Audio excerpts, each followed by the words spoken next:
So if they want us to know ourselves, they say the kingdom of heaven is within. This is the Egyptians' philosophy. We get to the Christian doctrine, and in the Christian doctrine it says, seek ye first the kingdom of heaven, and all these things will be added unto you. So they're telling you in the Christian doctrine to seek the kingdom of heaven, but in the old doctrine of the land of Kim, they said that heaven was within. So how do we get there? We have 19 internal dimensions to navigate. 19 internal. And externally, we can tap all of those in and bring energy in to the three-dimensional reality. This is only certain people that have the capability of doing that, and they are called the gods. But it's really a prolonged development of a genetic sequence mingled with certain biological markers in the physical structure of the person. And those things being melanin,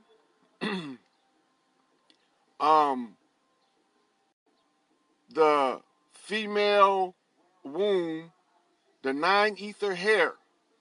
You got to keep this in mind. It's a science to what they call the nappy hair of black people. That hair is a science. It's a generator.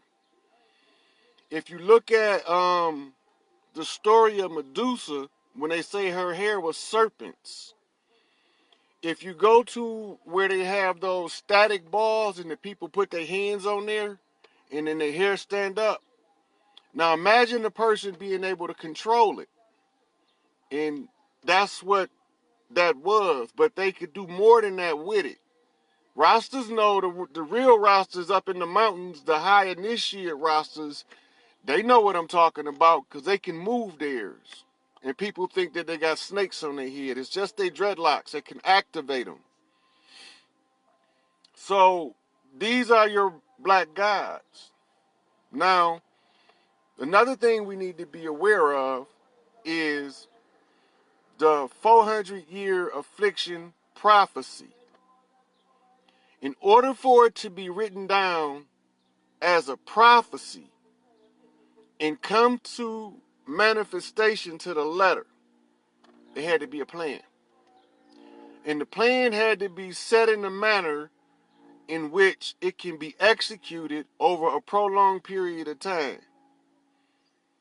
So when we go back to the land of Kim, and we look in the writings on the wall, the metal netter, they call it hieroglyphics, we see judgment scenes throughout in all of them. Wherever you see a judgment scene, that's the halls of judgment, or else it wouldn't be a judgment scene. And so the judgment is written in there to tell us something. It's to remind us at the closing of the age of Pisces and the dawning of the age of Aquarius, it would be our turn to return from the sleeping position. What they call it in the Indus Valley, the Kali Yuga. It is the time where the gods go into the creation to determine what repairs need to be done in order to make the creation remain balanced and functional. And from there, they correct what need to be corrected. At the close of the age, a certain series of events has to take place in order for those gods to wake up. Now, they keep a chain of masters. And this is why you have your secret societies, because there's groups of secret societies that's trying to stop the gods from waking up. And then there's another group of secret societies trying to keep them asleep.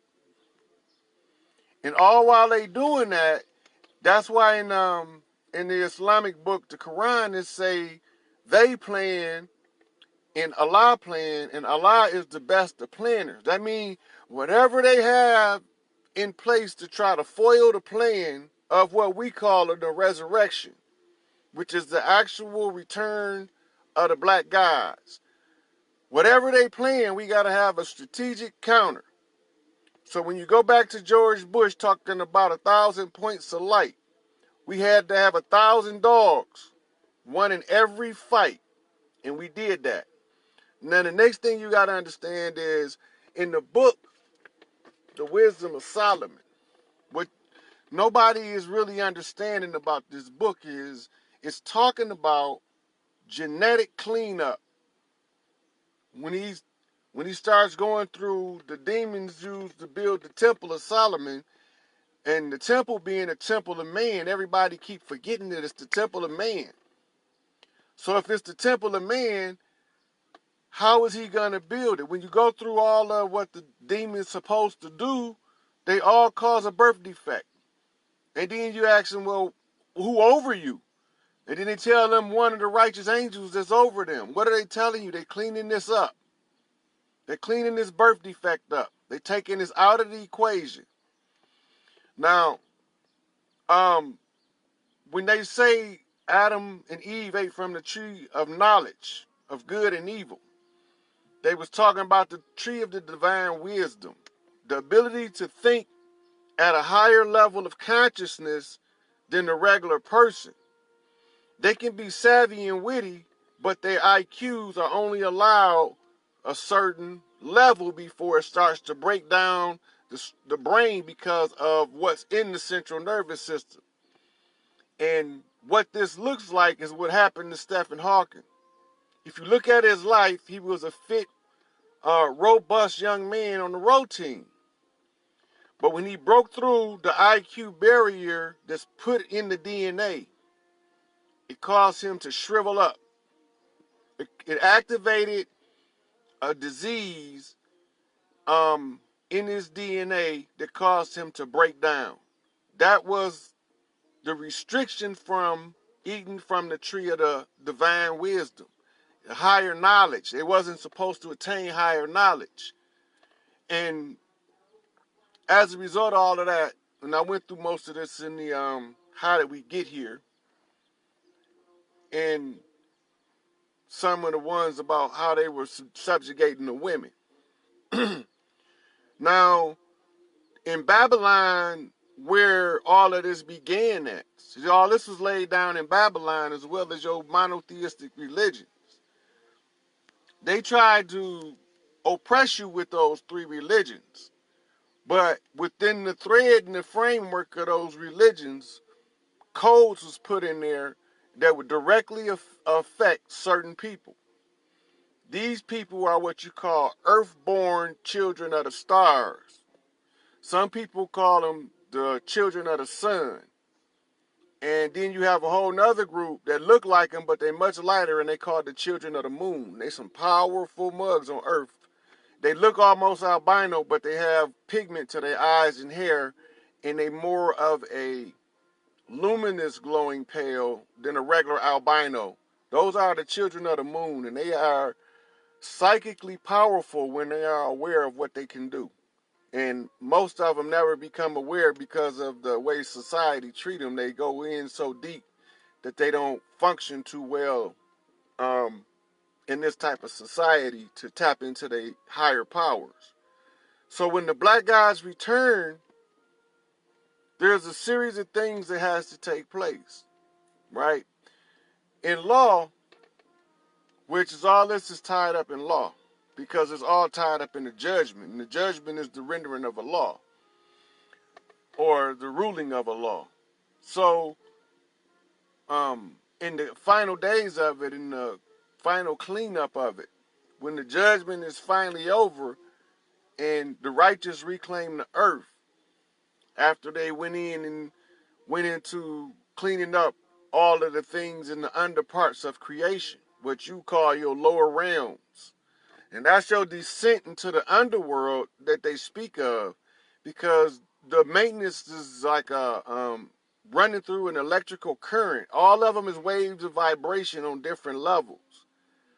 And coming from 19 higher dimensions, you have to go all the way down into deeper dimensions. And you cut off certain faculties when you go down into those lower dimensions. And it makes it difficult to snap out of it as you waking up. So if they wake fully up instantly and the leader is not awake, they become irrational and violent in the face of all of the injustice that they see around them. They become like hyper vigilantes. This is where you get your superhero stories from, because they want to try to get everything straightened back out according to the rules of justice. And that's why they call them the sons of the righteous. And so when we go through these texts, this is like your light switch on your wall in your room. The Emerald Tablets of Thoth. It's like a light switch. When you go into that book, it tell you in there, if you one of the children of the light, the information gonna respond to you whether you understand what you're reading or not. So when the black guys begin to wake, we have to assess the leadership available under the oppression to break the oppression. They have to be what you call in law a standard of review. So we have now what you see, we are Farrakhan. The reason why that is because Farrakhan already been declared righteous after he's already been judged. So now the challenge comes in, and it has to be done in a specific way. The challenge comes in is if anybody condemn him, they got to answer for that openly and publicly, and if they wrong, they condemn themselves. You can't condemn somebody that's already been declared to be righteous in heaven on earth.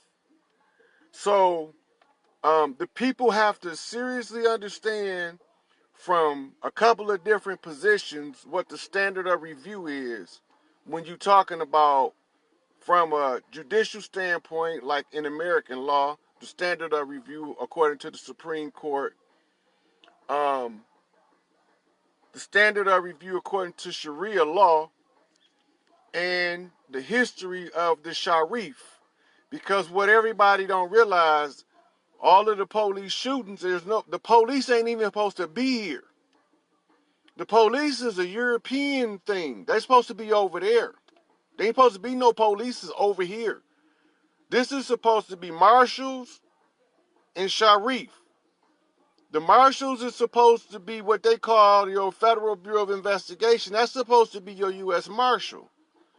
And your local policing duties is not policing. Actually, it's the guardians of the righteous, was your 6-point star carrying Sharif. And that's why you see the sheriff's department wearing the 6-point star and the police department is wearing the 5-point star. That's the major difference, because they don't belong here. They over here to enforce the barristers' shuffled paperwork. That's why you hear the Moors keep calling them policy enforcers. They paramilitary enforcement agency for the Barristers Association. And that's why they have to read you what they call your rights. They can't read you your rights unless you are incompetent. That's how they know that you are a subject to their jurisdiction, because they have to read you your rights because you're incompetent. In law, that makes you become an imbecile.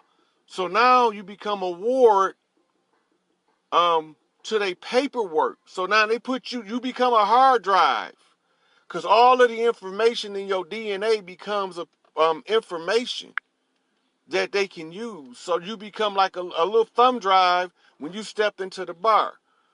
They tell you in the Declaration of Independence, yesterday did a video and I told her it was in the preamble of the Constitution, but it's actually in the Declaration of Independence, where it says that man being endowed with certain inalienable rights. An inalienable right is endowed to you by your creator. There's nothing that they can do to undermine that once you become aware that they all have a jurisdiction over the person. They only have subject matter jurisdiction, and the jurisdiction of the person, that's why they call it habeas corpus, the great writ. It's the most powerful document, because the jurisdiction over the person, if you become 5/5 realized, that means that you fully understand who and what you are. Now you 5/5 realize you're a whole functioning God body. That's why they talked about black people being 3/5. It's funny that you say USB, because in the all you got to do is add an N, and then you have the unsub, which is the common term used in CSI, the unsub, the unknown subject. That's us. Now we about to be known. So after the judgment, all of the sons of the righteousness accepted their responsibility to pay their penance. So that's why in the book of Enoch, you hear him talking about, let us make this agreement. They made that agreement when they went in to clean up the genetics. And then they say, and the sons of God came into the daughters of men. They said they was producing an abomination. They were, but they had their orders. They was following orders. And so once they followed the orders, they were penalized for it in the sacred halls of judgment. And in the judgment halls, everybody blamed it on one person that didn't have nothing to do with it. But he didn't say nothing. So they reenact that story as your Christ crucifixion story that they built Christianity around, and use it for justification for Constantine to sack the Catholic priestesses, the noon priestesses, and to put that impostor on her seat, the seat of the Black Madonna. Okay, so when we start becoming conscious, we start waking each other up, whether we know it or not. Everything we do is like passing information and energy back and forth to wake each other up from the slumber. And the only fear is that the prime don't wake up first, or don't become aware first of the totality of what's going on. And that's already taken care of. So for y'all to know how to assist in waking us all the way up, don't participate in divisive tactics. We fighting divide and conquer. And everything that we think we see is not what we see. We see what they want us to see according to how they told us to look at it. They told us to look at it in a certain way in order to sustain the divide and conquer system. The system doesn't work when we become aware of how they use it. I'm telling you how they use it. Don't get into the racism, the sexism, none of that. The whole gay agenda was to make people become so judgmental and critical of the homosexuals that it becomes obscene to the presence of the gods. Because judgment is reserved for the gods. And man is not supposed to cast judgment. And that's why all law is commercial, because they can't judge you. Only the Christ, only the Son of Man can judge you. You know, the Son of Man is more like the prosecuting attorney or the defense attorney, depending on how he's sent. And the actual judge is the Christ, when the Christ is no man. The Christ is a woman. Y'all got to understand that too. If you go back into the hieroglyphics, it shows you the crowning ceremony of every pharaoh as they were crowned. Pay attention to who's placing the crown. There's never a man crowning a man, because they were all matriarchal. That's why Elijah Muhammad said, no nation can rise higher than its women. There's a couple of key positions need to be replaced. The Black Madonna already has been selected. And she says she willing to do whatever the Lord want her to do to clean this mess up. She says she lived her days, so she ain't got nothing to lose. So, the whole thing now is contingent upon us, whether we agree with him or not. All we have to agree with is one thing. We want to be free from the oppression, and we want to walk among the ranks of the righteous. If we agree on that, we can keep our same doctrines and our same way of thinking. All you got to do is don't want to be oppressed and want to be among the ranks of the righteous, and then you will start getting these